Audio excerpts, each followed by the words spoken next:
আপনারা যাচ্ছেন না কেন? এই মহিলারা যাচ্ছেন না কেন? এই পুরুষরা দাঁড়ায় আছে মহিলাদের সাথে যাতায়াতি করে, কিসের কোরআনের মাহফিল এগুলো? বন্ডামি।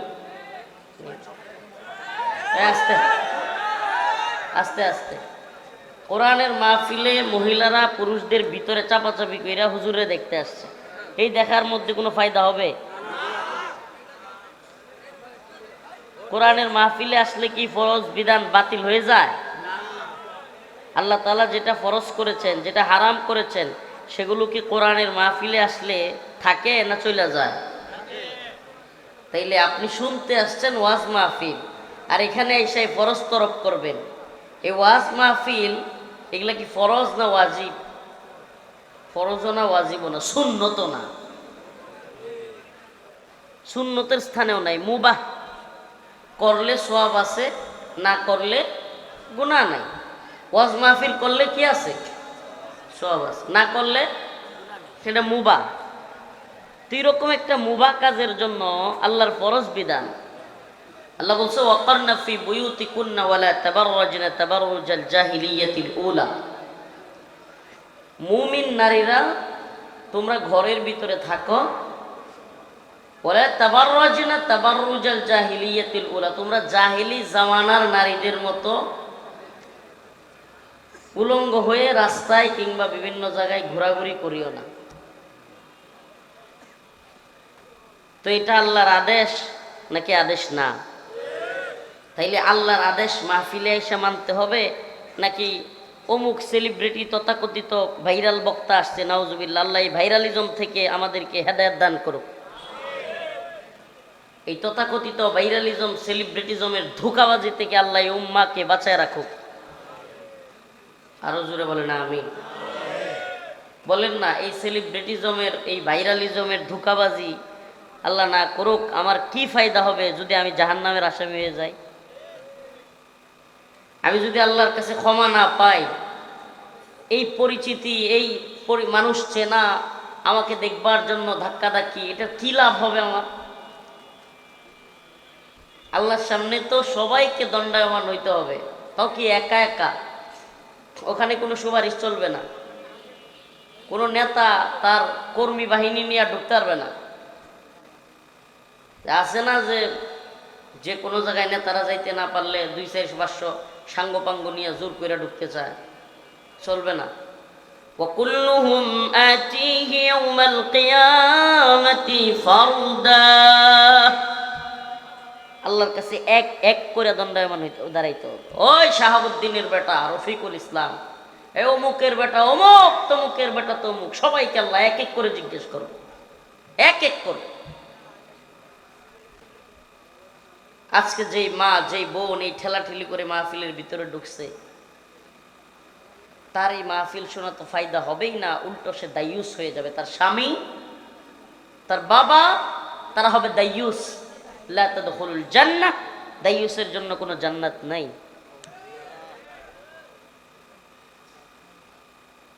তাইলে এই মাহফিলে এসে লাভ হইল না ক্ষতি? বলেন না, লাভ হইল না ক্ষতি? আমি আপনাদের সামনে সূরাতুল মাইদার সম্ভবত 51 নম্বর আয়াত তিলাওয়াত করেছি। আমি আপনাদের সামনে মুসলমানদের শত্রু মিত্র নিয়ে আজকে আলোচনা করব। শত্রু মিত্র, মুসলমানদের বন্ধু কারা, শত্রু কারা? এই উম্মত শত্রু না চিনবার কারণে আজকে বড়ই নাজুক পরিস্থিতির মধ্যে আছি আমরা। বর্তমান বাংলাদেশের হালত তো হলো এমন, শত্রুরা অস্ত্র নিয়ে আমাদেরকে হুমকি দিচ্ছে, সীমান্তের কাঁটাতারের বেড়ায় লাশ ফেলে দিচ্ছে, লাশ ঝুলিয়ে রাখতেছে, আমাদের দেশ দখল করবার ষড়যন্ত্র করতেছে, বারবার বলতেছে। এমনকি বাংলাদেশের ভিতরেও হিন্দুত্ববাদী ভারতীয় ওদের প্রেতাত্মারা বাংলাদেশে বসেও আমাদেরকে হুমকি দিচ্ছে। আমাদের আদালত প্রাঙ্গণে চট্টগ্রামে সাইফুল ইসলাম আলিফকে হত্যা করতেছে, আর আমরা তাদের বিরুদ্ধে আন্দোলন করবার সময় একটা খেলনা রাইফেল, কাঠের একটা খেলনা রাইফেল নিয়ে আন্দোলন করবার কারণে এদেশের তথাকথিত হিন্দুত্ববাদী প্রশাসন এদেশের তথাকথিত তাগুতি জালেম প্রশাসন আমাদের এক ভাইকে অযথায় গ্রেফতার করতেছে। আশ্চর্যের বিষয়। এই আপনারা, এই যুবক ভাইরা বেশি কথা বলতেছেন, ওই সময় থেকে দেখতেছি বেটা, কথা বন্ধ রাখবা নাকি একেবারে ঠিক করে বসায় তুমি গাড়ি ধরে বেটা, বেশি কথা কয়। আমরা একদিকে আমাদের ভাইদেরকে হত্যা করা হচ্ছে, চট্টগ্রামে সাইফুল ইসলাম আলিফ একজন অ্যাডভোকেট, রাষ্ট্রীয় পিপি, আপনারা ভুলে গেছেন নাকি সব ভুলে যান? খুব দ্রুত ভুলে যাওয়া জাতি আমরা। 4.5 বছর নেতা বাটপারি, সিটারি, টেন্ডারবাজি, সাদাবাজি, রাস্তার সব কিছু মাইরা খায়া, স্কুল কলেজ ভার্সিটির এমনকি বাথরুমের কমরটা পর্যন্ত খায়া ফেলে। 4.5 বছর যাওয়ার পর ওই তফসিল ঘোষণার পরে একটা বড় গরু জবাই করে দেয়, আর এই বাঙালি চিৎকার করে কয় আমার নেতার চরিত্র ফুলের মতো পবিত্র। আবার কয় ঠিক। এটাই তো আমাদের চরিত্র। 4.5 বছর ধোঁকাবাজি, সাদাবাজি, টেন্ডারবাজি, মানুষের মাইরা খাওয়া, কথা না শুনলে মামলা দেয়া, কথা না শুনলে কমন একটা কাহিনী, কথা না শুনলে মামলা দেয়া, মানুষের উপর জুলুম করা, তার নিজস্ব বাহিনী তৈরি করা, এদেরকে দিয়া মারা, বিভিন্ন রাস্তার, স্কুলের, ভার্সিটির বিভিন্ন জায়গায়, এমনকি মসজিদের ওই যে কমোড আছে না বাথরুমের, ওগুলো সহ খাইয়া ফেলে। ওগুলো তো আর খাইতে পারে না, ওগুলো টাকা খাইয়া ফেলে, খাইতে পারলে ওগুলো সাইটে খাইয়া ফেলতো। এত কিছুর পর ঠিক 3 মাস আগে তফসিল ঘোষণার আগে বড় করে 2টা গরু জবাই করবে, আর হইলো কিছু পকেটে টাকা মাইরা দিবে। এই জনগণ 5 বছর কি হয়েছে না হয়েছে সব ভুলে গেছে। সে বলবে আমার তো কিছু করে নাই। আমরা ভুলা জাতি, নওয়াজবিল্লাহ। এই জন্য দেখবেন গুইরা ফুইরা জালেমরা বিরাট জুলুম করার পরেও খুন, গুম, নির্যাতন, নিপীড়ন, অত্যাচার, আলেমদেরকে হত্যা, দেশকে ভারতের কাছে বিক্রি করা, আলেমদেরকে রিমান্ডের নামে নির্যাতন করা, হাজার হাজার ছাত্র জনা থেকে গুলি করা, ছোট বাচ্চাকে হেলিকপ্টার থেকে গুলি করা, সব করার পরেও আয়নাঘর তৈরি করা, মাসের পর মাস, বছরের পর বছর ছোট্ট ছোট্ট রুমের ভিতরে পাখির মতো বন্দি করে মানুষকে রেখে দেওয়া, এত জুলুম করবার পরেও কিছুদিন পরেই এই বাঙালি আবার ভুলে গিয়া ওদের কথাই বলা শুরু করে। আস্তাগফিরুল্লাহ। প্রিয় ভাইরা আমার, বন্ধুগণ আমার, এই জন্য আমাদেরকে শত্রু মিত্র চিনা লাগবে। আমরা প্রকৃত শত্রু মিত্র যদি চিনতে না পারি, ভুলে যাই, তাইলে কিছুদিন পর পর জীবন দিতে থাকবো, ঝামেলা পোহাইতে থাকবো, ঝামেলা চলতেই থাকবে। হুজুর এগুলো শুনে আমাদের লাভ আছে? আপনাদের এদিকে বেশি চাষ হয় কি, ধান, আম নাকি কোনটা? ধান, মাছ? মাছ।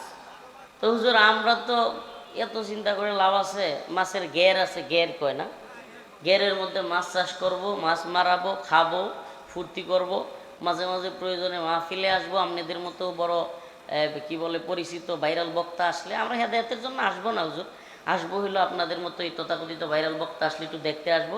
নামাজ রোজা আমাদের তেমন একটা দরকার নেই, পড়িও না।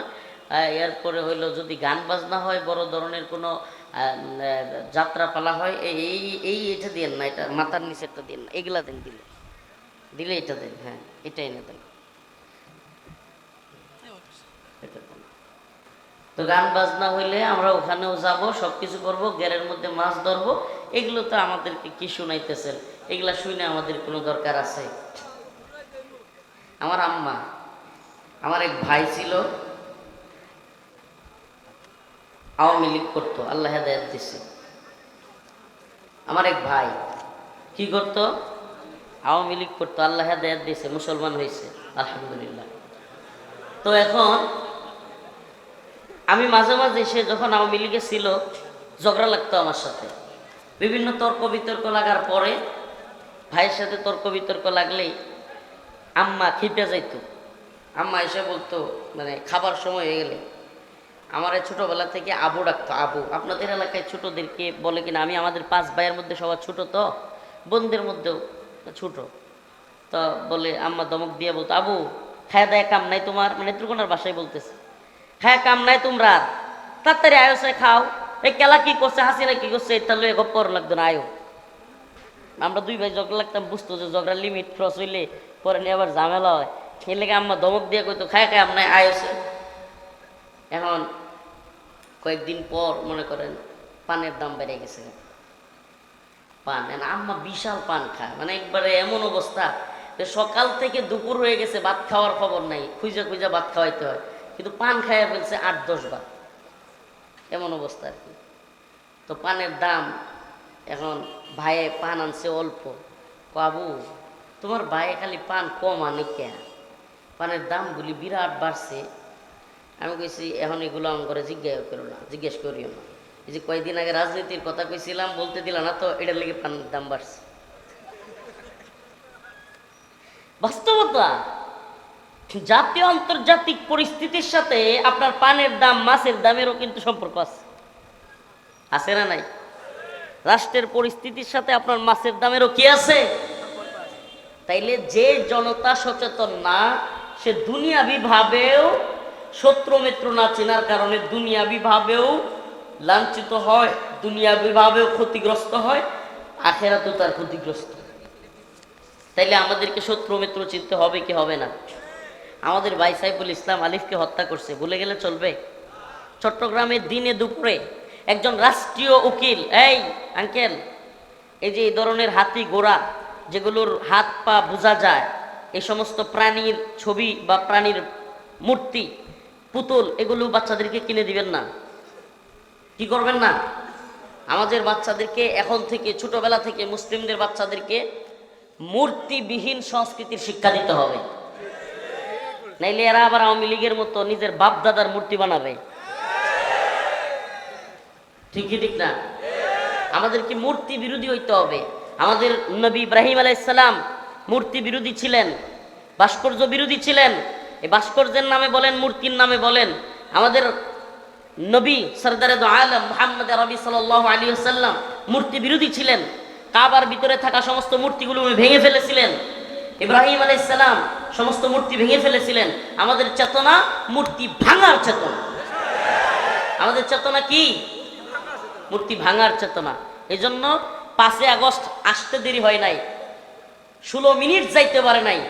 16 বছরে যেই মূর্তি মুজিবের বানাইছিল 16 মিনিট যাইতে পারে নাই, কল্লা দইরা মারছে টান, মূর্তি হয়ে গেছে খান খান। এটা আমাদের ঐতিহ্য, এটা আমাদের ইতিহাস, এটাই আমাদের চেতনা। ইব্রাহিমের চেতনা কি? মূর্তি গড়ার, মূর্তি তৈরি করার চেতনা, নাকি মূর্তি ভাঙার চেতনা? আমাদের চেতনা হলো মূর্তি ভাঙবার চেতনা। আমরা মূর্তিকে ভাঙবো, কখনোই মূর্তি বানাবো। আপনাদেরকে একটা তথ্য দিই, উলামায়ে কেরাম এখানে আছেন, প্রয়োজনে যাদের জানা নাই জেনে নেবেন। ইসলামী শরিয়া, ইসলামী খিলাফার অধীনস্থ রাষ্ট্রে যদি হিন্দু ধর্মাবলম্বীরাও থাকে, সনাতন ধর্মাবলম্বীরাও থাকে, তারাও তাদের ধর্ম পালন করতে পারবে, কিন্তু ডাকডোল পিটায়া রাস্তাঘাটে এই হই হুল্লোড় কইরা করতে পারবে না। নিজেদের অঙ্গনে, নিজেদের গণ্ডির ভিতরে রাইখা আবার নতুন নতুন সংস্করণে, নতুন নতুন পূজার নতুন নতুন সিস্টেম চালু করতে পারবে না। এটা যেমনি ভাবে ওদের ধর্মে নাই, আমাদের ধর্মে নাই। অতএব যেখানে ইসলামী শরিয়া ধর্মীয় তোমাকে তোমার ইবাদতের সুযোগ দিবে, কিন্তু ডাকডোল পিটায়া বাহিরে না, তাইলে নিজেরা আবার কিভাবে মূর্তি বানাইতে পারি? নিজেরা আবার কিভাবে মূর্তি বানাইতে পারি? নাউজুবিল্লাহ। আল্লাহ তাআলা হেদায়েত দান করুক বলে আমিন। ইয়া আইয়ুহাল্লাযীনা আমানু লা তাত্তাখিযুল ইয়াহুদা ওয়ান নাসারা আউলিয়া বা'দুহুম আউলিয়াউ বা'দ ওয়া মান ইয়াতাওয়াল্লাহুম মিনকুম ফাইন্নাহু মিনহুম ইন্নাল্লাহা লা ইয়াহদিল কওমাজ যালিমিন। ও প্রিয় যশোরবাসী, ও কেশবপুরের মুসলমান, আমার আজকের আলোচনা আপনাদের সম্মুখে এজন্যই এই বিষয়ের আলোকপাত করার প্রয়োজনীয়তা বোধ করছি। আমাদের বর্তমান বাংলাদেশ, বিশেষ করে উপমহাদেশ, মুসলিম অধ্যুষিত এই বঙ্গ, এই মুসলিম বঙ্গে আগামী 3 থেকে 4 মাস খুব ভয়াবহ পরিস্থিতি হবে। আমাদের পার্শ্ববর্তী দেশ ভারত বাঙালি মুসলিমদের দমন পীড়ন নিপীড়নের জন্য তাদের দেশের ভিতরে কাশ্মীর সহ অন্যান্য ভূখণ্ডের মুসলমানদেরকে যেইভাবে নির্যাতন নিপীড়ন করতেছে, এদের চাওয়া হলো বাংলাদেশেও মুসলমানদেরকে নির্যাতন নিপীড়ন করে স্টিম রোলার চালিয়ে আলেমদেরকে ইসলামকে আঘাত করে আলেমদেরকে ইসলামকে এখানে দাঁড়াতে না দিয়ে এদেশে আবারও তাদের সেবাদাস, তাদের কৃতদাস কিংবা কোনো কৃতদাসী, তাদের গোলাম কোনো সরকারকে বসানো, তাদের এই প্ল্যানিং প্রায় চূড়ান্ত। তারা এখনো স্বপ্ন দেখে বাংলাদেশে আবারও আধিপত্য বিস্তার করে তাদের একজন কৃতদাস সেবাদাস সরকার বসিয়ে আমাদেরকে গোলামি করাবে। কিন্তু আমরা মুসলমান, আমাদের একমাত্র রবকে, আমরা কার গোলাম? চিৎকার করে বলেন, আমরা কার গোলাম? আমরা একমাত্র আল্লাহর গোলামি করি। আমরা ভারতের গোলামি করি না, আমরা আমেরিকার গোলামি করি না, আমরা মহান রবের গোলামি করি। আল্লাহ রাব্বুল আলামিন সুস্পষ্ট কোরআনে কারীমের মধ্যে বলেছেন, ইয়া আইয়ুহাল্লাযীনা আমানু লা তাত্তাখিযুল ইয়াহুদ, হে ঈমানদাররা, লা তাত্তাখিযুল ইয়াহুদ ওয়ান নাসারা আউলিয়া, হে ঈমানদাররা, তোমরা ইহুদি এবং খ্রিস্টানদেরকে বন্ধু বানায়ো না। কি করিও না?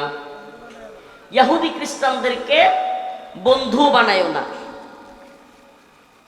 এবার আসেন, বর্তমান পৃথিবীতে ইহুদিদের একটা রাষ্ট্র, যদিও এটা এদের রাষ্ট্র নাই, এরা দখল করেছে জালিমের দল, নাম হলো ইসরায়েল। নাম কি? আমি আপনাদের সামনে প্রশ্ন করতে চাই, গোটা পৃথিবীতে সবচাইতে বেশি মুসলমানদের উপর নির্যাতন করতেছে যারা, এরা কি এই ইসরায়েল? হা নাকি না? ইসরায়েল নির্যাতন করতেছে না করতেছে না? আল্লাহ তাআলা বলছে যে ইহুদিরা হলো মুসলমানদের, মুমিনদের শত্রু। তাইলে মিলায় নেন, ইহুদিরা শত্রু নাকি বন্ধু? এখন বাংলাদেশের কোন দল যদি ইহুদিদেরকে বন্ধু মনে করে, তাইলে তারা কি আল্লাহর কথা মানলো? বলেন, মানলো? যদি খ্রিস্টানদেরকে বন্ধু মনে করে, পুরা ইউরোপ, পুরা পশ্চিম সবটাই হলো খ্রিস্টান। ইউরোপের কোন রাষ্ট্রকে যদি বাংলাদেশের কোন দল কিংবা সরকার বন্ধু মনে করে, Germany, France, Netherland, Spain, Italy কিংবা ইংল্যান্ড, যুক্তরাষ্ট্র, যুক্তরাজ্য, এগুলোর কোনোটাকে, এই কানাডা, আমেরিকা, মুসলমানরা যদি, মুসলমানদের দেশগুলো যদি বন্ধু মনে করে, আল্লাহ বলেন এরা তোমাদের বন্ধু নয়, বাদুহুম আউলিয়া ও বাদ, এরা নিজেরা নিজেদের বন্ধু। এরা নিজেরা কি? কার কথা বলেন না, কার কথা? আসেন এবার মিলাই। ইসরায়েল যে এত জুলুম করতেছে ফিলিস্তিনের মুসলমানদের পক্ষে, আমেরিকার সমর্থন আছে না নাই? খালি সমর্থন নাকি অস্ত্রও দেয়, টাকাও দেয়, গোলা বারুদ দেয়, ট্যাঙ্ক দেয়, মিসাইল দেয়, জঙ্গি বিমান দেয়, ড্রোন দেয়, অ্যাটাকিং হেলিকপ্টার দেয়, দেয় কি দেয় না? তাইলে বোঝা গেল ইসরায়েল যদি মুসলমানের শত্রু হয়, আমেরিকাও মুসলমানের শত্রু। আমাদের কথা কি বুঝে আসতেছে? যদি সাম্প্রতিক এই কথাগুলো না বুঝেন, আগামীর বাংলাদেশও বুঝবেন না, আগামীর আলোচনাও বুঝবেন না। আগামী দিনে বাংলাদেশের পরিস্থিতি কি হবে, এগুলো একটু মুসলমান ইমানদার, যেহেতু এত দূর থেকে কষ্ট করে আসছি, না খায়া না লইয়া এত দূর থেকে গাড়িতে কইরা আসতাম, বিমান এরিয়া মিস করে আসছি, আপনাদেরকে একটু কিছু কথা বলে যায়। আপনারা 24 সালের 5ই আগস্ট, এর আগে বাংলাদেশে একচ্ছত্রভাবে ভারতীয় আধিপত্যবাদ দেখছেন। যেই সরকার ছিল আওয়ামী লীগের, শেখ হাসিনা সরকার, এটা ছিল ভারতের গোলাম, সেবাদাসী, ভারতের গোলামীর সরকার। এতদিন চলতো 5ই আগস্টের আগে ভারতের গোলামি, এখন নতুন করে শুরু হয়েছে আমেরিকার গোলামি। আপনারা কি এটা বুঝতে পারেন? আমি খুব সহজ ভাষায় শক্ত কথাগুলো বলে ফেলি, এতে কিছুই যায় আসে না, আল্লাহ মাফ করুক। কারণ এই উম্মতের সামনে আমাদেরকে অবশ্যই সঠিক সত্য কথাটা উপস্থাপন করতে হবে। এতদিন চলতো ভারতের গোলামি, এখন চলে আমেরিকার গোলামি। এজন্য আমি প্রায় প্রোগ্রামে বলে থাকি, গোলাম চেঞ্জ হয়েছে, মনিব চেঞ্জ হয়েছে, প্রভু চেঞ্জ হয়েছে, কিন্তু গোলামগুলো চেঞ্জ হয় নাই, একই রয়ে গেছে। বাংলাদেশের রাজনৈতিক দলগুলোর গোলামি, চামচামি এখনো চলছে। মনিব চেঞ্জ হয়েছে, ভারত থেকে মনিব আমেরিকার দিকে গেছে। না জানি, আল্লাহ না জানে, আল্লাহ ভালো জানে সামনে কোন দিকে চলে যায় প্রভু। রাশিয়া, এদেশের কোন কোন রাজনৈতিক দলের মনিব, প্রভু হইল রাশিয়া, কোনোটার চীন, কোনোটার আমেরিকা, কোনোটার ভারত। নাউজুবিল্লাহ। এদেশের তথাকথিত দেশপ্রেমিক ধ্বজাধারী, স্লোগানধারী রাজনৈতিক নেতারা, এরা আল্লাহর কোরআন অবমাননা হইলে প্রতিবাদ জানাইতে পারে না। এরা আল্লাহর কোরআনকে পায়ের নিচে রাইখা লাথি মারলে, নাউজুবিল্লাহ, আল্লাহর কোরআনকে ছিঁড়া লাথি দিয়া ফেসবুকে ভিডিও আপলোড দিলে এদের চেতনা জাগ্রত হয় না। এরা কোনো প্রতিবাদ জানাতে পারে না। এদেশে আল্লাহর রসুলকে নিয়ে কটূক্তি করলে এরা কোনো প্রতিবাদ জানাইতে পারে না। এদেশের মধ্যে ইসকন আমাদের ভাই আলিফকে হত্যা করলে এদের কোনো শক্ত আওয়াজ দেখা যায় না। ধরবার জন্য, মামলা করবার জন্য এদের কোনো প্রচেষ্টা দেখা যায় না। এদেশে ইসকনের সন্ত্রাসীরা একজন আলেমকে গুম করে পায়ে হাতে বেঁধে তারপরে সীমান্তের কাছাকাছি নিয়ে ফেলে দিলে, কুড়িগ্রামে নিয়ে কিংবা পঞ্চগড়ে নিয়ে ফেলে দিলেও এদেশ গরম হয় না, গ্রেফতার হয় না। কিন্তু আমাদের একজন ভাই ইসকনের বিরুদ্ধে, হিন্দুত্ববাদীদের বিরুদ্ধে আন্দোলনে একটা খাটের রাইফেল নিয়ে যাওয়ার কারণে আমাদের ভাইকে তুরাক টানায় গ্রেফতার করা হয়। জানতে মনে চাই, ভারতের গোলামি 5ই আগস্টের আগে করেছ ও হিন্দুত্ববাদী দালালের প্রশাসনেরা, এখনো যদি হিন্দুত্ববাদের দালালি করো, তোমাদের বাপ-দাদাদের যে পরিণত হয়েছে 5ই আগস্টের পরিণতি আবার তোমাদেরকে ভোগ করতে হবে। বাংলার জমিনে হিন্দুত্ববাদীদের আগ্রাসন থাকতে দেওয়া হবে না ইনশাআল্লাহ। এদেশের জমিন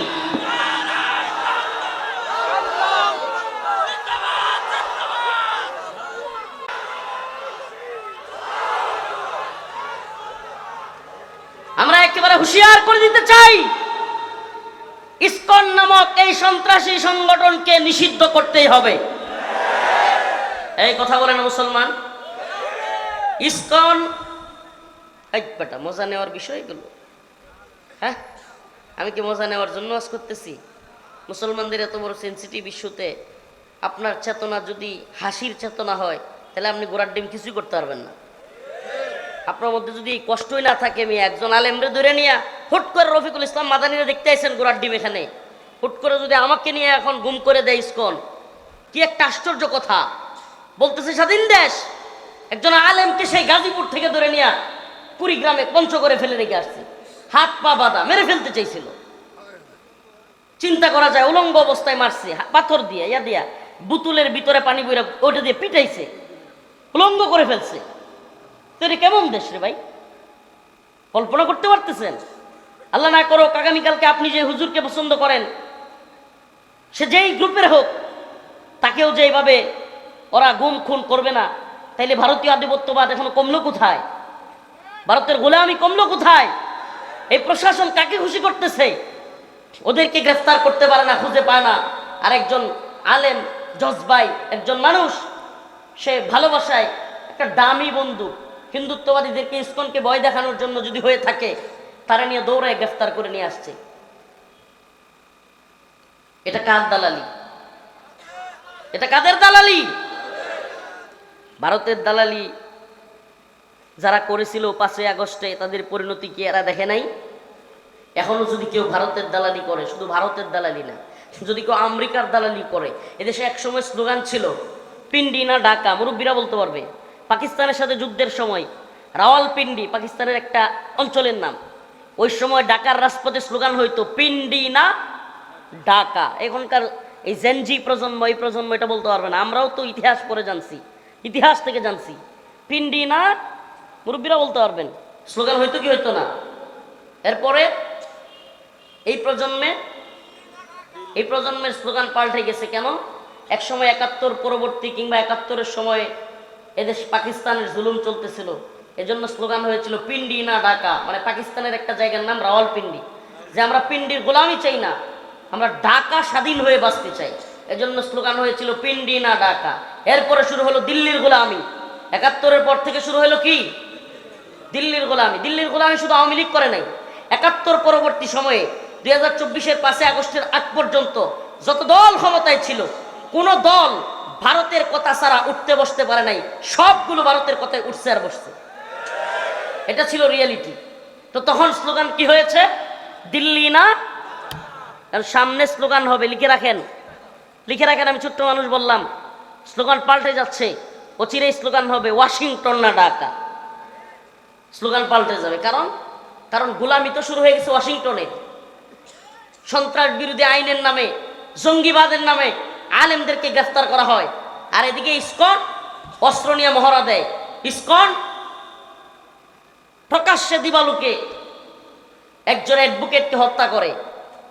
এদেশে 13 বছরের শিশু আশামণিকে গাজীপুরে হিন্দুরা 3-4 জন মিলে সংঘবদ্ধভাবে ধর্ষণ করে,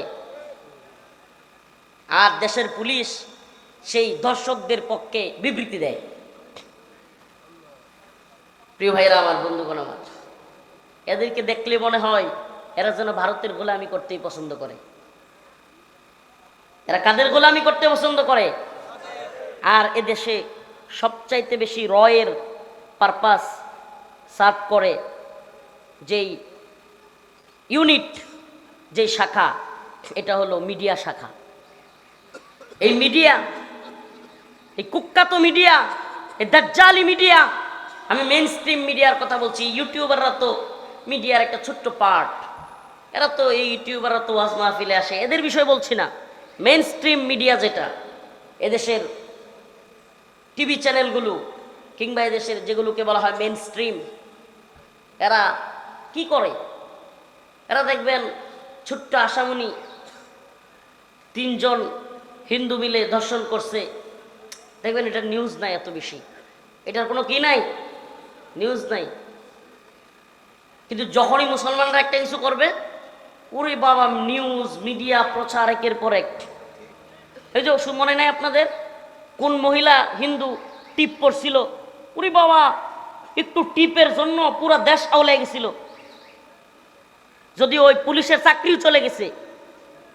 আমি জানি না আপনারা সব ভুলে যান কিনা, কয়জনের মনে আছে? হাত তুলেন তো। টিপকাণ্ডের কথা মনে আছে? হায়রে বাঙালি জাতি, 2 জন হাত তুলছে। আস্তাগফিরুল্লাহ ওয়া আতুবু ইলাইহি। এত অচেতন হলে চলে না। আমরা এত অচেতন বলে এরা আমাদেরকে মারে। সচেতন থাকতে হবে, নাইলে প্রত্যেকটা আঘাতের পাল্টা আঘাত দিবেন কেমনে? বুঝলেন নাই? আমাদেরকে একটা আঘাত করলে ওদেরকে আমরা পাল্টা আঘাত করব। এটা আমার মুখের কথা নয়, এটা আল্লাহ বলছে, ইন্নাল্লাহা আশতারা মিনাল মুমিনিনা আনফুসাহুম ওয়া আমওয়ালাহুম বিআন্না লাহুমুল জান্নাহ ইউকাতিলুনা ফি সাবিলিল্লাহ ফায়াকতুলুনা ওয়া ইউকতালুন। তোমরা মারো এবং মরো, আগে মারো তারপরে মরো, খাইলা মরার কথা বলে নেই। আল্লাহ তাআলা খালি মায়ের খাওয়ার কথা বলে, মায়ের খাওয়া যেমন সুন্নত, মায়ের দেওয়াও সুন্নত। কাফের মুশরিকদের শুধু আঘাত খাওয়া যাবে? বলেন, আঘাত খাওয়া যাবে? শুধু আঘাত খাওয়া যাবে না, মায়ের খাইতে খালি চাই এই কথা আর বলবেন না। বুক পেতে দেব, উন্মুক্ত বুকে যত আঘাত করতে পারো। আমাদের ওই যে রংপুরের আবু সাইদের মতো বুক পাইতে দেব গুলি করতে না, আমরা এত বুক পাতবো না। যদি আমাদেরকে মারতে আসে হিন্দুত্ববাদী ভারত, পুলিশের ঢাকা মহানগর ডিএমপির কমিশনারের কথা আমার খুব ভালো লাগছে। আজকে দেখলাম মিডিয়াতে বলতেছে যে যদি পার্শ্ববর্তী কোনো দেশ আমাদের উপর হস্তক্ষেপ করে যুদ্ধ বেজে যাবে এবং আমরা সেই যুদ্ধের জন্য তৈরি আছি। কথাটা খুব ভালো লাগছে আমার। জানি না, আল্লাহ মাফ করুক, হালাল হারাম কিংবা হারামের মিশ্রণ থাকা এই অফিসাররা দেশের জন্য, ইসলামের জন্য, এই উম্মার জন্য, এই ভূমির জন্য কতটুকু লড়াই করবে।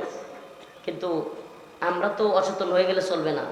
আপনারা তো সীমান্ত অঞ্চলের মানুষ, ভারতীয় সীমান্ত অঞ্চলের একটা এলাকা যশোর, আমরাও সীমান্ত অঞ্চলের মানুষ, নেত্রকোনা।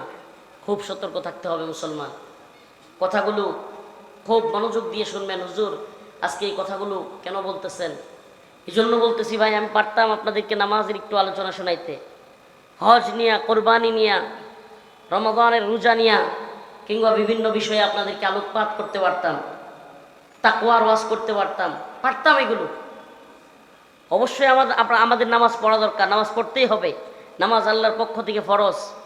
কিন্তু এই উম্মার সামনে যেই পরিমাণ মুসিবত, এই উম্মার উপর যে যুদ্ধ চাপিয়ে দেয়া হচ্ছে, এই উম্মার দিকে যেইভাবে দিয়ে আসছে বিপদ, এই বিপদ আসন্ন, এই অশনি সংকেত আমরা যারা অগ্রিম ফিল করি, আমরা আপনাদেরকে সজাগ করা, এটা আল্লাহর পক্ষ থেকে দায়ী হিসেবে আমাদের দায়িত্ব, কর্তব্য। আমাদের কি দায়ী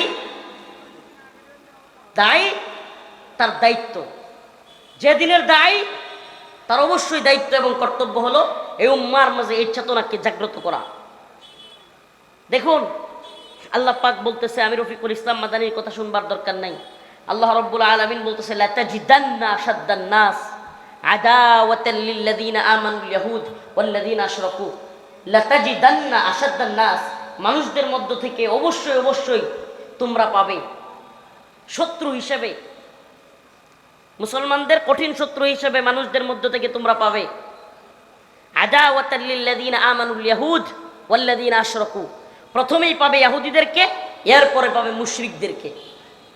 আমাকে বলেন, আপনি উদারতার নামে, আন্তধর্মীয় সংলাপের নামে, ইন্টারফেইথের নামে, সকল ধর্ম বর্ণ নির্বিশেষে, লিঙ্গ বৈষম্য নির্বিশেষে একত্রে বসবাসের নামে আপনি উদারতার সবক আমাদেরকে দিবেন? আমি বলি, দেখুন, আপনার আমার চাইতে আপনার রব উদারতা কম জানেন না। উদারতা উনি কম জানেন। আল্লাহ যদি উদারতা কম জানেন, তাইলে আল্লাহ পাক কেন বললেন লাতাজিদান্না আশাদ্দান নাস, নাউযুবিল্লাহ, লাতাজিদান্না আশাদ্দান নাস আদাওয়াতাল লিল্লাযিনা আমানুল ইয়াহুদ ওয়াল্লাযিনা আশরাকু। আমার আল্লাহ অবশ্যই উদারতা কম জানেন না, আমার আল্লাহর মানবতার অভাব নাই। এজন্য বললাম নাউযুবিল্লাহ, এটা কখনো সম্ভব না। আমার আল্লাহ উদারতা বুঝেন, আমার আল্লাহ মানবাধিকার জানেন, কিন্তু আমার আল্লাহ এও জানেন তিনি যাদেরকে সৃষ্টি করেছেন তাদের চরিত্র কার কেমন, আমার আল্লাহ এও জানেন। এজন্য আল্লাহ বলছেন লাতাজিদান্না আশাদ্দান নাস, মানুষদের মধ্যে থেকে তোমরা কঠিন শত্রু হিসেবে পাবে, কঠিন শত্রু হিসেবে পাবে, আদাওয়াতান, শত্রুতার ব্যাপারে। আল ইয়াহুদ ওয়াল্লাযিনা আশরাকু, প্রথমেই পাবে ইহুদিদেরকে, প্রথমেই কাদেরকে পাওয়া যাবে? এরপরে মুশরিকদেরকে। মিলায় নেন, ও যশোর কেশবপুরের মুসলমান, মিলায় নেন, গোটা পৃথিবীতে মুসলিম উম্মার আজ যে নির্যাতন নিপীড়ন হচ্ছে, একটা ফিলিস্তিনে আর একটা কাশ্মীরে, এক জায়গায় ইহুদিরা আর এক জায়গায় মুশরিকরা, দেখছেন? তাইলে আল্লাহ তাআলা যে বলছে ইহুদিরাও মুসলমানদের শত্রু, মুশরিকরাও মুসলমানদের শত্রু। আমরা বলি আমরা উদার, আমরা কোথায় উদার? একজন অমুসলিম অসুস্থ হয়েছে, তাকে চিকিৎসা দেন, কোনো সমস্যা নাই। একজন অমুসলিম রাস্তায় চোখে দেখে না, তাকে হাত ধরে রাস্তা পার করে দেন, কোনো সমস্যা নাই। কিন্তু সাবধান, তার ধর্মীয় কোনো উপাসনালয়ে, ধর্মীয় পূজা অর্চনার মধ্যে, তার ধর্মীয় ইবাদতের মধ্যে কখনোই শরিক হবেন না। একটু লবণ দিয়েও যদি শরিক হন, শুভেচ্ছা জানায়ও যদি শরিক হন, ঈমান থাকবেন।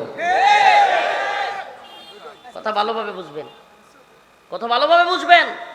অসুস্থ হয়ে গেছে কোনো মহিলা, সনাতন ধর্মের হইতে পারে, হিন্দু ধর্মের হইতে পারে, বৌদ্ধ, খ্রিস্টান, মারমা, চাকমা, বার্মা, মণিপুরি, যা মন চাই হইতে পারে। তাকে অসুস্থ হয়ে গেছে, চিকিৎসা দেন। প্রয়োজনে চিকিৎসার জন্য টাকা দরকার হলে, হেল্প করা লাগলে দেন। রাস্তা পার হইতে পারতেছে না বৃদ্ধ মানুষ, ভিন্ন ধর্মের, পার করে দেন। আপনার পরিচিত কোনো সনাতন ধর্মী বা ভিন্ন ধর্মাবলম্বী, তার হঠাৎ করে রাত্রে গাড়ি লাগবে কিংবা সে বিপদে পড়ছে, তাকে উদ্ধার করেন, এটা উদারতা আছে। এই উদারতা ইসলাম শিক্ষা দেয়। কেন? এই আপনার উদারতা দেখে, আপনার চরিত্র দেখে, আপনার ব্যবহার দেখে সেই ব্যক্তি মুসলমান হওয়ার সম্ভাবনা আছে। কিন্তু কখনোই পূজার মধ্যে নাউজুবিল্লাহ আমার রবের সাথে শিরিক হয়। আমার রব আল্লাহ, যিনি আমাকে খাওয়ান, আমাকে পালেন, আমার রিজিক দাতা, আমার পালন কর্তা, আমার সব কিছু যিনি দেন, এই বাতাস, এই পানি, সব কিছু যিনি আমাকে দেন বাঁচার জন্য, সে আল্লাহর সাথে শিরিক হচ্ছে। নাউজুবিল্লাহ। প্রশ্ন করতে চাই, আপনার বাবারে কেউ উলঙ্গ করে পিঠাইলে, আপনার মারে কেউ উলঙ্গ করলে, আপনি জীবনে কোনোদিন তার কোনো কাজের মধ্যে শুভেচ্ছা জানাইতে পারতেন? প্রিয় ভাই, আপনার আমার বাবা মা, তাদেরকে বেইজ্জতি করবার চাইতেও আমার রবের সাথে শিরিক করা আরো কঠিন থেকে কঠিন গুনাহের কাজ। তাইলে আমার রবের সাথে শিরিক হয়, আমার রবকে শরিক করা হয়, এমন কাজে শুভেচ্ছা জানানো কিংবা তাদের পূজায় শরিক হওয়া, তাদের পূজার মধ্যে গিয়া পাহারার নামে তবারক খাওয়া, নাউজুবিল্লাহ, ওই যে কি কয় এটিরে পূজার মধ্যে প্রসাদ খাওয়া, নাউজুবিল্লাহ, ঈমান থাকবে? বলেন থাকবে? নাউজুবিল্লাহ। আল্লাহ হেদায়েত দান করুক, বলেন আমিন। আরো জোরে আওয়াজ করে বলেন আমিন। আমি একটা ছোট্ট উদাহরণ দিব, মনোযোগ আছে? ছোট্ট একটা উদাহরণ দিই। এরা আমাদেরকে কি শিখাইতে চায় অধিকারের নামে? দেখেন, মনে করেন ছোট্ট একটা গর্ত বানাইছে, ছোট্ট না, মনে করেন একটু বড়ই গর্ত বানাইছে একদল লোক। তাদের মনের খায়েশ হয়েছে তারা এই দুনিয়াতে আর থাকবে না, ওই গর্তের মধ্যে আগুন জ্বালায়া ওই গর্তের মধ্যে লাফ দিবে। শুনতেছেন? গর্তের মধ্যে কি করবে? জাপ দিবে। আগুন জ্বালাইছে, গর্তও করছে, এখন কি করবে? সিদ্ধান্ত কি? জাপ দিবে। এখন আমাদের মতো মানে আমরা যেগুলো দায়ী পরিচয় দিই, অবুঝ, ওদের ভাষায়, সেকুলারদের ভাষায়, প্রগতিশীল, তথাকথিত প্রগতিশীল এলিট শ্রেণীর ভাষায়, সেকুলারদের ভাষায়, নাস্তিক্যবাদীদের ভাষায় আমরা হইলাম বোকাশোকা মানুষ। আমরা তাড়াতাড়ি গিয়া ধরছি যে ভাই এটা কি করলি? গর্ত কইরা নিজে নিজে আগুনে ঝাঁপ দিবি, এটা তো মহাবিপদ, শরীর তো তোর পুইরা ঝলসায়া যাবে। এই পর্যায়ে আসছে তৃতীয় শ্রেণী, ওই যে এলিট, প্রগতিশীল, তথাকথিত সুশীল, সেকুলার, নাস্তিক দৌড়ায় আসছে। দেখছো দেখছো দেখছো, এই হুজুররা মৌলবাদী, এই হুজুররা মানবাধিকার বুঝে না, বাক স্বাধীনতা বুঝে না, তারা তাদের এটা অধিকার, তারা আগুনে ঝাঁপ দিবে নাকি পানিতে ঝাঁপ দিবে, এটা তাদের ব্যাপার, এটা তাদের অধিকার, এটা তাদের বাক স্বাধীনতা। এই হুজুররা তাদেরকে ঝাঁপ দিতে দিল না। আমি জানি একটু বুঝতে কষ্ট হচ্ছে, প্রিয় ভাই। আমার আপনাদের কাছে প্রশ্ন, যশোরের মুসলমান, যেহেতু এই এলাকা আমি যতদূর জানি যশোর হিন্দু অধ্যুষিত এলাকা, কিংবা এখানেও সনাতন ধর্মী বা অন্য ধর্মাবলম্বী লোক আছে অনেক। আমার প্রশ্ন, যারা কিনা ইসলাম ব্যতীত অন্য ধর্মে বিশ্বাসী, ইসলাম কি বলে, কোরআন কি বলে, তারা কোথায় যাবে? জান্নাতে না জাহান্নামে? এই কথা বলেন, কোথায় যাবে? তাহলে জাহান্নামে আগুন আছে না নাই? তাহলে আমি মুসলিম, আমি জানি আমার রব বলেছেন ইন্নাল্লাযীনা আমানু ওয়া আমিলুস সালিহাত কানাত লাহুম জান্নাতুল ফিরদাউসি নুজুলা। যে ব্যক্তি ঈমান এনেছে এবং নেক আমল করেছে সে যাবে জান্নাতে। সে কোথায় যাবে? ইন্নাল্লাযীনা আমানু ওয়া আমিলুস সালিহাত কানাত লাহুম জান্নাতুল ফিরদাউসি নুজুলা। আবার অন্য এক আয়াতে আল্লাহ বলেন ইন্নাল্লাযীনা কাফারু মিন আহলিল কিতাব ওয়াল মুশরিকিন ফি নারি জাহান্নাম। আল্লাহ বলেন, আর যারা কুফরি করেছে, আল্লাহর সাথে শিরিক করেছে, মিন আহলিল কিতাব ওয়াল মুশরিকিন, যারা আল্লাহর সাথে শিরিক করেছে, মুশরিক, ফি নারি জাহান্নাম, তারা কোথায় যাবে? তারা কোথায় যাবে? স্বয়ং কে বলেছেন?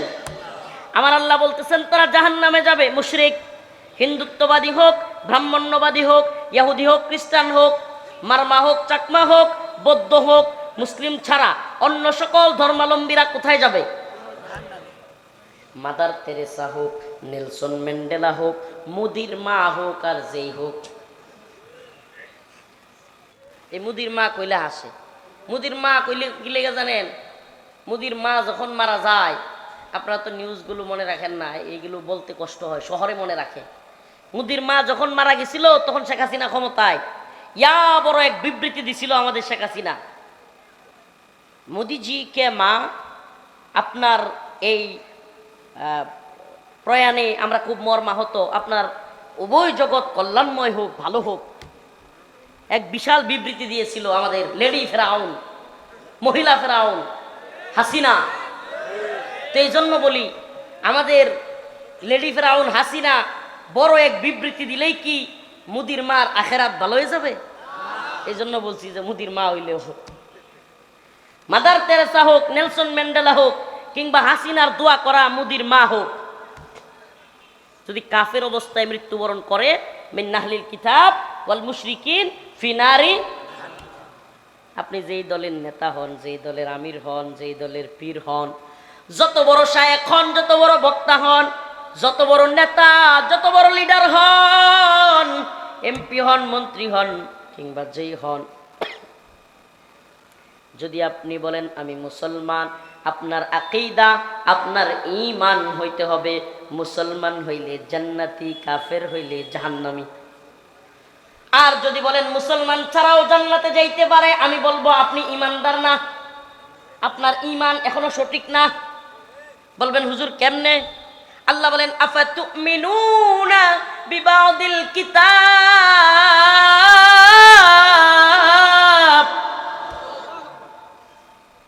ওয়া তাকফুরুনা বিবাদ ফামা জাযাউ মান ইয়াফআলু যালিকা মিনকুম ইল্লা খিজিয়ুন ফিল হায়াতিদ দুনিয়া ওয়া ইয়াউমাল কিয়ামাতি ইরাদ্দুনা ইলা আশাদ্দিল আযাব।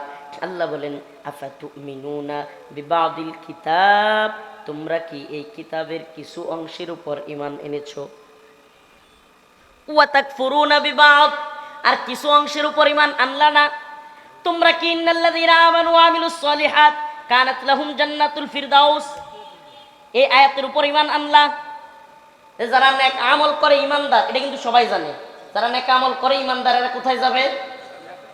এই কথা কিন্তু আওয়ামী লীগ, বিএনপি, ছাত্রলীগ, যুবলীগ, ছাত্রদল, যুবদল, স্বেচ্ছাসেবক দল, অমুক দল, তমুক দল, জামাত, জমিয়ত, হেফাজত, চরমোনাই সবাই মানে। কিন্তু কিছু কিছু লোকের আকীদা এমন, এরা যেন বলতে চায়, এদের কার্যকলাপে মনে হয় এমন যে কাফের হইলেও অনেক মানুষ ভালো কাজ করলে মনে হয় জান্নাতে যাবে। নাউজুবিল্লাহ বলেন। কাফের হইয়া জান্নাতে যাওয়ার কোনো সুযোগ আছে? ওই যে উদাহরণ দিলাম, একদল লোক বড় একটা গর্ত করছে, আবার আগুনের মধ্যে ঝাঁপ দেওয়ার নিয়ত করছে। ওই আগুনের মধ্যে ঝাঁপ দিতে গেছে আর একদল মোল্লা মৌলবী হুজুররা তাদেরকে থামাইছে, এ ভাই কি করো, কি করো, এই কোথায় ঝাঁপ দাও, মইরা যাবা তো, জ্বলছে যাবে তো।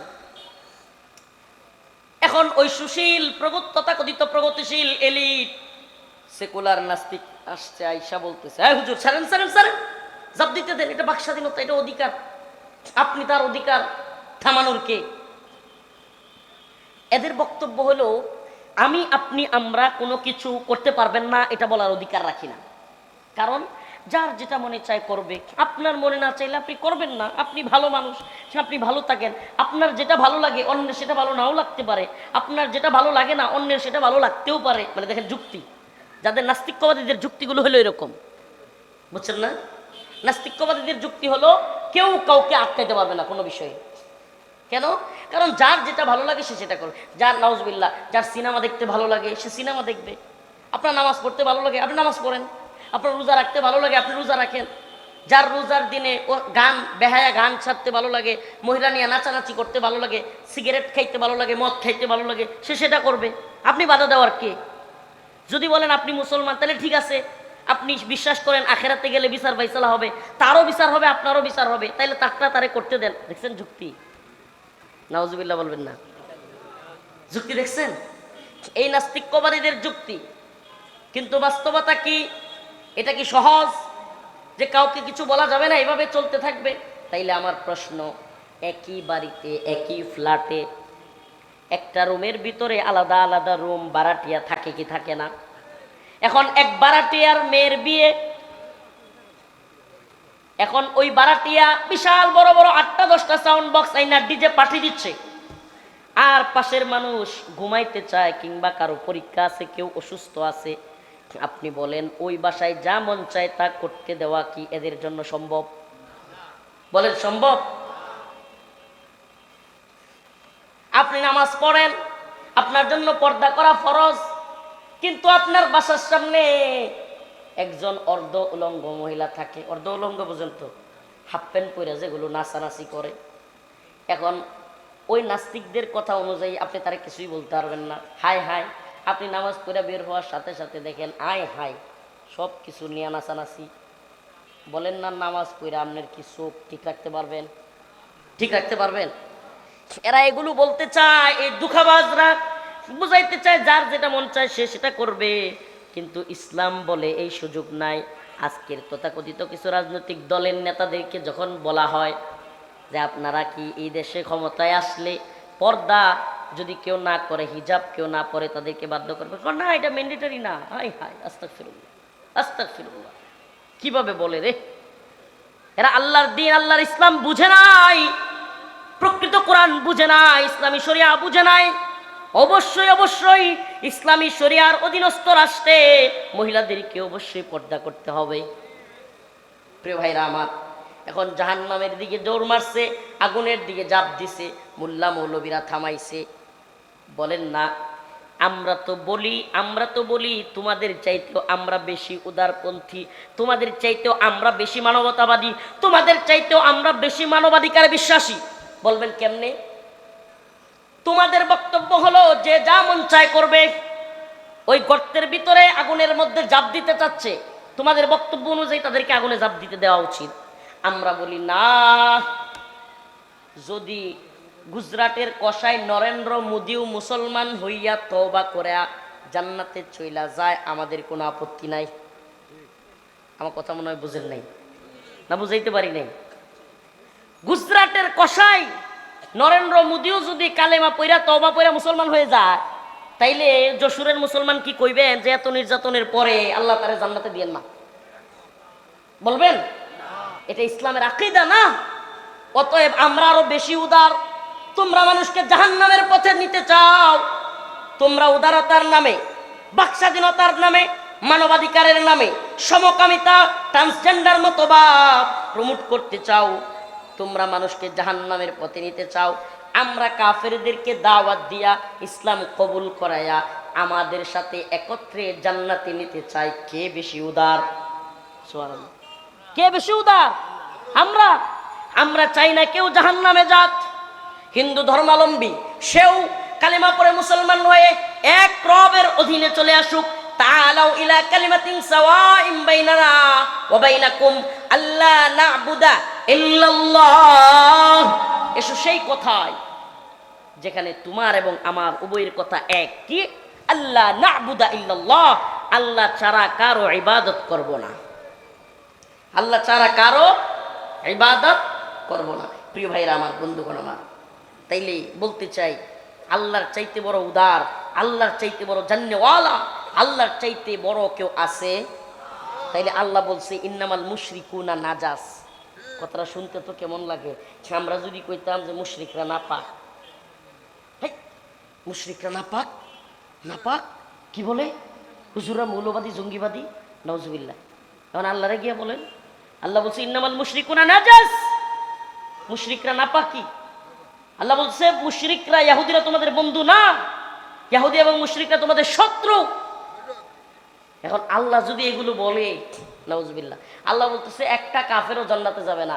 যদি বলো হুজুররা সাম্প্রদায়িক, আমি বলি বেটা তাহলে তো তুই বলতে চাস আল্লাহ সাম্প্রদায়িক। নাউজুবিল্লাহ।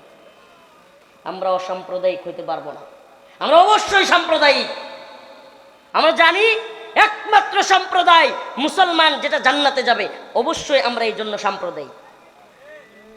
বলেন না আমরা এই জন্য কি জান্নাতে একমাত্র কারা যাবে?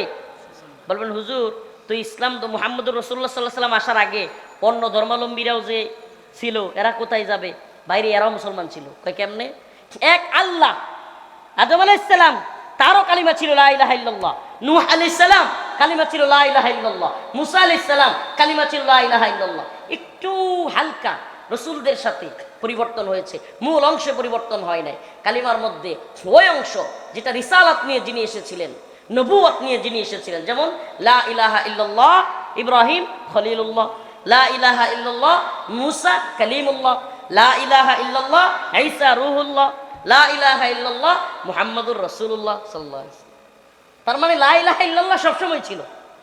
ওই লা ইলাহা ইল্লাল্লাহ আল্লাহ ছাড়া কোনো মাবুদ নাই, এই কথার উপর যাদের ঈমান ছিল তারা সকলেই কি মুসলমান, তারা সকলেই কি মুসলমান। ইব্রাহিম আলাইহিস সালামকে প্রশ্ন করা হয়েছিল তিনাকে, তিনিও বলেছিল আমি মুসলিম। সুবহানাল্লাহ। তার মানে বোঝা যায় একমাত্র কারা জান্নাতে যাবে, বলেন না কারা জান্নাতে যাবে? মুসলিম হয়ে কবরে যেতে চান কে কে? হাত তুলেন। হুজুর আমরা তো সবাই মুসলমান, তো মুসলিম হয়ে কবরে যেতাম মানে? শুনেন, আল্লাহ রসুল হাদিসের মধ্যে বলেছেন, কষ্ট হইতেছে হাত তুলতে, হ্যাঁ আচ্ছা নামা। আল্লাহ রসুল হাদিসের মধ্যে বলেছেন যে শেষ জামানায় সকালবেলায় ইমানদার হয়ে ঘর থেকে বের হবে, বিকেলে বেঈমান হয়ে ঘরে ঢুকবে। হয় এই জামানাটা কিয়ামতের পরে আসবে। হ্যাঁ জামানা এটা কিয়ামতের পরে আসবে না আইসা গেছে? হ্যাঁ সকালবেলায় মসজিদে যায়, বিকাল বেলায় মন্দিরে, কথা কয় না? সকালবেলায় আল্লাহরে রাজি খুশি করে, বিকাল বেলায় গিয়া দুর্গারে রাজি খুশি করে। অবস্থা তৈরি হয়েছে না হয় নাই? কখনো তো খেলা দেখেনি নাই, বুটটা আয়ুক না। হ্যাঁ মন্দিরে গিয়ে প্রয়োজনে গীতা পাঠ করে এলাম, বাইবেল পাঠ করে এলাম, প্রয়োজনে বুটটা আসুক না সামনে, দেখবেন নে প্রয়োজনে জয় শ্রীরাম নমো নমো শুরু করে দিব। নাউজুবিল্লাহ বলবেন না? তাইলে রসুল যে বলেছে সকালবেলায় ইমানদার, বিকাল বেলায় কাফের হয়ে যাবে, এগুলোর আলামত পাচ্ছেন তো? এই আলামত, এই অবস্থা কি কিয়ামতের আগে আসবে না পরে? বলেন আগে না পরে? আল্লাহ রসুল বলেছেন সাহাবাই কেরামের সামনে, ও আমার সাহাবারা, এমন একটা জামানা আসবে যেই জামানায় মুসলমানদেরকে হত্যা করবার জন্য সমস্ত কাফেররা এমনভাবে ঐক্যবদ্ধ হবে, একসাথে দস্তরখান বিছায়া একজন আরেকজনকে যেমন আমরা ডাকি না, এই খাইতে আসেন একসাথে খাই, তেমনি ভাবে মুসলমানদেরকে হত্যা করবার জন্য কাফেররা সকলকে ডাইকা একত্র হবে, আসো আসো। সাহাবায়ে কেরাম প্রশ্ন করলো, ইয়া রাসূলুল্লাহ তখন কি মুসলমানদের সংখ্যা কম হবে? আল্লাহ রসুল বললেন না, মুসলমানদের সংখ্যা অনেক হবে, কিন্তু তারা নদীর যেমন ভাসমান ওই যে ফেনা আছে না, ফেনা, নদীর ভাসমান ফেনা, কিংবা ওই যে আমাদের নেত্রকোনায় বলে জারমনি করকুটা, এগুলোর মতো হবে ভাসমান। আপনাদের এলাকায় কি কয়? কিসা গেজার, শাওলা গেজার, আচ্ছা একটা ওইলি হইছে, আচ্ছা হাত দরকার নেই। তো এগুলো বুঝছেন তো, এগুলো আর মতো হবে। আল্লাহ রসুল সাল্লাল্লাহু আলাইহি সাল্লাম বললেন এদের কোনো শক্তি থাকবে না, এরা নিজেদের প্রতি আত্মবিশ্বাস থাকবে না, এদেরকে হত্যা করবার জন্য সকলেই একমত হবে, এমনকি মুনাফিক সম্প্রদায় একমত হবে। দেখেন না, আমেরিকা ইহুদিদের পক্ষে, ইসরায়েলের পক্ষে, এখন পাকিস্তানের মুনাফিক শাসক আর জেনারেলরাও, এই শাহবাজ শরীফ এবং পাকিস্তানের জেনারেলরাও এই আমেরিকার পক্ষে। আফগানিস্তানে মুসলমানদের উপর আক্রমণ করে, যুদ্ধবিরতি লঙ্ঘন করে মুসলমানদের উপর অ্যাটাক করে। আবার কি একটা দল ফিলিস্তিনের পক্ষে স্লোগান দিছে, এই দলের উপর গুলি করতেছে। নাউজুবিল্লাহ বলবেন না? ডোনাল্ড ট্রাম্পের কথায় নাচে। জানি এই কথাগুলো গ্রাম বাংলায় অনেক কষ্ট হয়ে যাচ্ছে।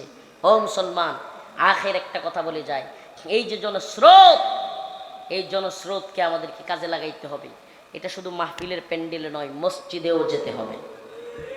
রাজি আছেন ইনশাআল্লাহ? কে কে ইনশাআল্লাহ আজকে থেকে নিয়ত করেন যে আজকে থেকে ইনশাআল্লাহ আমরা নামাজ ছাড়বো না? হাত তুলেন। লিল্লাহি তাকবীর, নারায়ে তাকবীর। হায় আল্লাহ, আমি তাওবা করিতেছি, আজকে থেকে নামাজ ছাড়বো না। কোথায় গেছে রে আওয়াজ নাই? এত কষ্ট করে নেত্রকোনার থেকে আয়া আওয়াজ দিই, এরা আওয়াজ দেয় না। হুজুর নামাজ পড়বেন না নাকি? খালি মাছ মারবেন, নামাজের দরকার নাই?